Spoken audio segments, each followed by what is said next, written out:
श्लोक नंबर 17 कहता है, विवेक कव्या कोशे विदधति समम साम्यति तृषा परिस्वंगे तुंगे प्रसति तराम सा परिणति जरा जीर्णेश्वर्य ग्रशनः गहनाक्षेप कृपणः तृषा पात्रम यस्याम भवति मरुतामप्यधिपतिः। कहते हैं कि जब ज्ञान का उदय होता है ना, तब शांति की प्राप्ति होती है। जब मनुष्य में ज्ञान का उदय होता है या ज्ञान का उदय होता है, तब शांति की प्राप्ति होती है। शांति की प्राप्ति से तृष्णा शांत हो जाती है, किंतु वही तृष्णा विषयों के संसर्ग से बेहद बढ़ती जाती है। मतलब यह है कि विषयों से तृष्णा कभी शांत नहीं हो सकती, कभी शांत नहीं हो सकती। जो लोग ऐसा कहते हैं कि जिस काम को आपको करने का मन कर रहा है उस काम को कर लीजिए, जब आप उसको कर लोगे तो आप उससे फ्री हो जाओगे, लेकिन क्या ये सही है? ऐसा नहीं है। हम जिस भी काम को एक बार कर लेते हैं, हमारे मन पर, हमारे चित्त पर उसकी छाप पड़ जाती है, उसके संस्कार पड़ने लगते हैं। और एक बार यदि संस्कार पड़ गए तो फिर उन संस्कारों को मिटाना बहुत मुश्किल हो जाता है। इसलिए ये बात तो सरासर गलत है कि विषयों से तृष्णा शांत हो सकती है, कभी नहीं हो सकती। इवन विषयों से तृष्णा और ज़्यादा बढ़ती जाती है। जितना ज़्यादा हम विषयों का भोग करते हैं, उतना ही ज़्यादा हमारी तृष्णा बढ़ती जाती है। अब कहते हैं कि सुंदरी को देखकर काम बढ़ता ही है, घटता नहीं है। बिल्कुल सही बात है। जब भी कोई सुंदर रूप देखते हैं तो ऐसा तो है नहीं कि उसको देखने से काम घटेगा, इवन काम बढ़ता ही जाएगा। एक बार देखोगे, 2 बार देखोगे तो ऐसा तो नहीं है कि आप 1-2 बार देखने से आपका काम शांत हो जाएगा। नहीं, जब आप देखोगे तब तक आपका काम बढ़ेगा, घटता नहीं है। देवराज इंद्र के बारे में लिखते हैं कि जरा जीर्ण देवराज इंद्र भी विषय आसक्ति एवं ऐश्वर्य को त्याग नहीं सके। ज्ञान से ही तृष्णा का नाश और शांति की प्राप्ति हो सकती है। अब विषयों के भोगने से तृष्णा घटती नहीं, उल्टी बढ़ती है। जो तृष्णा को त्यागते हैं, तृष्णा से नफरत करते हैं, उसे पास नहीं आने देते, तृष्णा भी उनसे दूर भागती है। देखो, जब हम किसी स्त्री से प्यार करते हैं, उसका आदर मान करते हैं, तब वह हमारे चेटती है। चेटती है का मतलब यहाँ पर क्या है? इसको इस तरह से समझिए कि जब हम स्त्री से प्यार करते हैं, जब हम किसी को बहुत ज़्यादा भाव देने लगते हैं, तो वो हमारी कोई वैल्यू नहीं समझता, हमारी वो कोई कदर नहीं करता। जिससे हम बहुत ज़्यादा प्रेम करते हैं या जिसके हम बहुत ज़्यादा जिसकी केयर करते हैं, हमारी वो कदर नहीं करता। लेकिन जब हम उससे मुंह फेर लेते हैं या जब हम उसे मुंह नहीं लगाते, तब क्या होता है? तब वो हमारे पीछे पीछे आते हैं।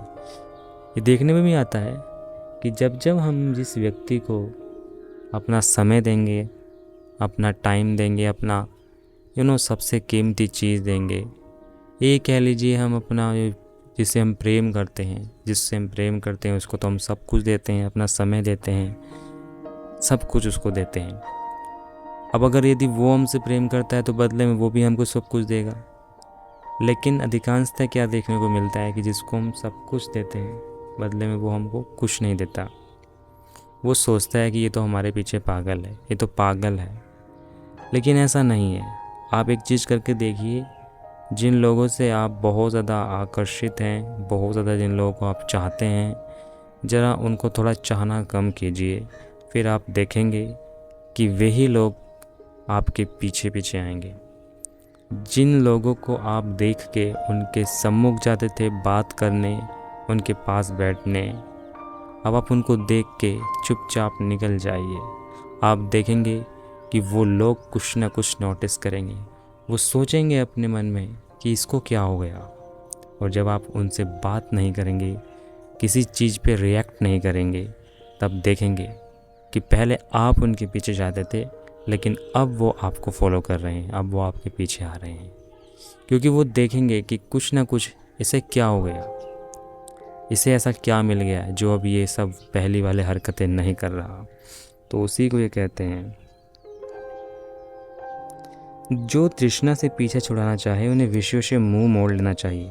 देखिए, यद्यपि स्वर्ग के राज्य को भोगते लाखों करोड़ों वर्ष बीत गए तो भी इंद्र उस स्वर्ग राज्य को छोड़ नहीं पाया। जब इंद्र की भी तृष्णा लाखों करोड़ों वर्ष राज्य भोगने से शांत नहीं हुई, तब मनुष्य बेचारे किस खेत की मूली है। ये बात तो हकीकत है कि तृष्णा पुरानी होने से बढ़ती ही है, घटती नहीं है। हम ज्यों ज्यों विषय भोगते हैं त्यों त्यों वे पुराने होते जाते हैं और हमारी तृष्णा बढ़ती है।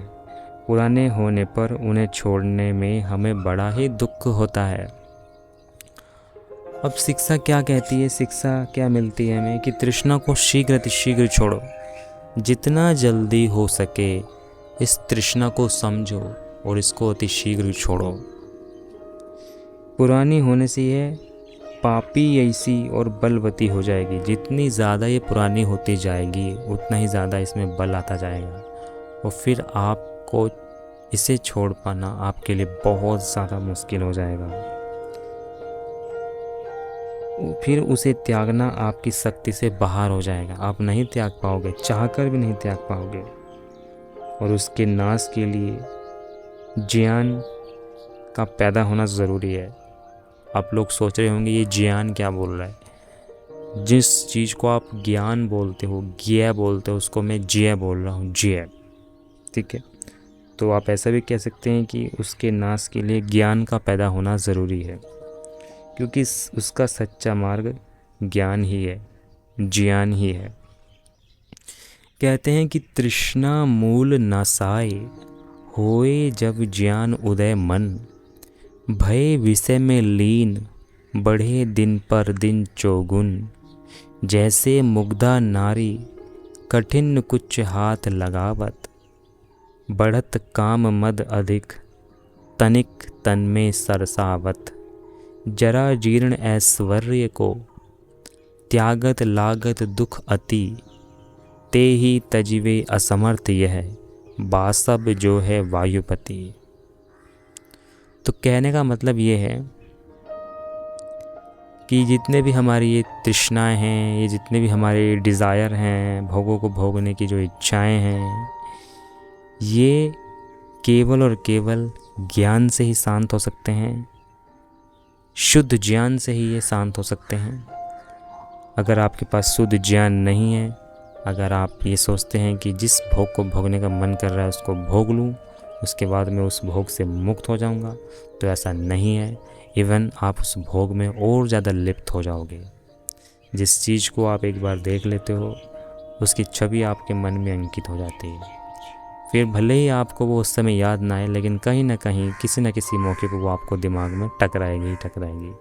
ये कोई व्यक्ति हो सकता है, जैसे कोई व्यक्ति हमको अचानक से मिल जाता है, कहीं हम जाते हैं और देखने में आता है कि वो बहुत ज़्यादा रूपवान है, बहुत ज़्यादा सुंदर है, तो एकदम कैप्चर हो जाता है आपके दिमाग में। आप कहते हैं कि यार वो व्यक्ति बड़ा सुंदर था, वो या वो बहुत सुंदर थे वो। तो एक बार देखने से ही आपको इतना ज़्यादा आपको वो याद हो गया चेहरा कि आप उसको भूल नहीं पाए। ये तो सिर्फ एक चेहरे की बात है, ये तो एक व्यक्ति की बात है। किसी भी चीज़ को ले लो, किसी भी वस्तु को ले लो, एक बार यदि यहाँ पे छाप पड़ गई तो बहुत मुश्किल हो जाता है। अब ये जो विषय हैं इसको तो बार बार भोगते हैं। अब जब विषयों को बार बार भोगते हैं तो आप अंदाज़ा लगा सकते हो कि कितना ज़्यादा मुश्किल हो जाएगा इनसे छूट पाना। इसलिए कहते हैं कि तृष्णा को जितना जल्दी हो सके छोड़ो। तृष्णा को फिर से बता देता हूँ कि भोगे हुए भोगों को भोगने की जो बार बार इच्छा उत्पन्न होती है उसी को तृष्णा कहते हैं। तो यही था आज की इस वीडियो का पर्पज़, आप लोगों को ये बताना कि भाई अपने ज्ञान को बढ़ाओ, अपनी नॉलेज को बढ़ाओ, क्योंकि आप खुद भी नोटिस करते होंगे जब जब आप ज़्यादा से ज़्यादा चीज़ों को पढ़ते हैं तब तब आपको अपनी अज्ञानता का पता चलता है कि आप कितने अज्ञानी हैं। जितना ज़्यादा आप चीज़ों को पढ़ेंगे उतना ही ज़्यादा आपको आपकी अज्ञानता का एहसास होगा, आपकी इग्नोरेंस का आपको पता चलेगा।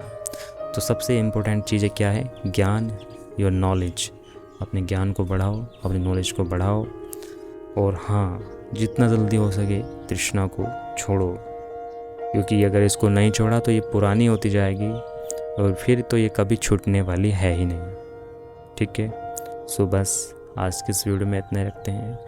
आशा करते हैं कि आपको ये वीडियो पसंद आया होगा। यदि पसंद आया तो वीडियो को लाइक कीजिए, चैनल पे यदि नए हो चैनल को सब्सक्राइब कीजिए। और यहाँ यदि आप स्वाध्याय करना चाहते हैं, वैराग्य शतक को पढ़ना चाहते हैं, तो आप जुड़ सकते हैं हमारे साथ। Thank you so much for watching. Have a good day. ओम सच्चिदानंद।